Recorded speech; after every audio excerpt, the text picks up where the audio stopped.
बड़ी अहम बातों से कंक्लूड करते हैं।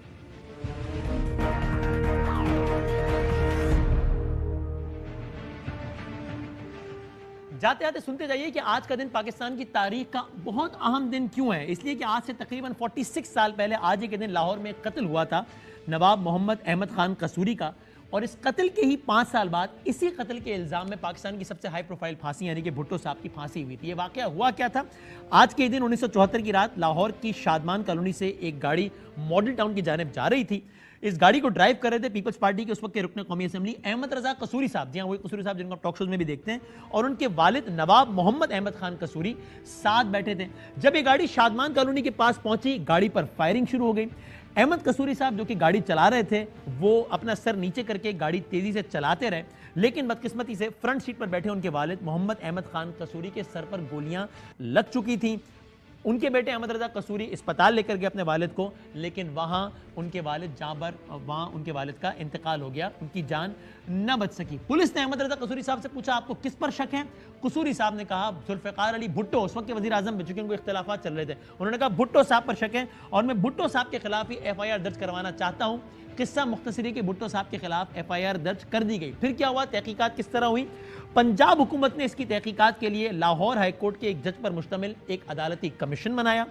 अदालती कमीशन ने अपनी रिपोर्ट पंजाब हुकूमत को जमा तो करवा दी, लेकिन वो रिपोर्ट पब्लिक नहीं हुई। जिस तरह आजकल होता है, बहुत सारी रिपोर्ट्स का आप सुनते रहते हैं आए दिन।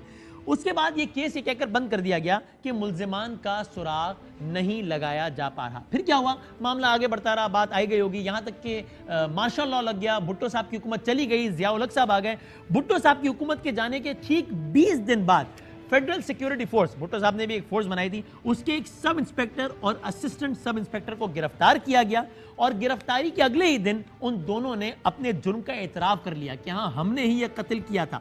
यहां तक कि उस फोर्स के यानी कि फेडरल सिक्योरिटी फोर्स के सरबरा मसूद महमूद साहब भुट्टो साहब के खिलाफ वादा माफ गवाह बन गए। यहां तक कि 3 सितंबर 1977 को भुट्टो साहब को इस केस में गिरफ्तार कर लिया गया, लेकिन गिरफ्तारी के 10 दिन बाद ही भुट्टो साहब की जमानत हो गई।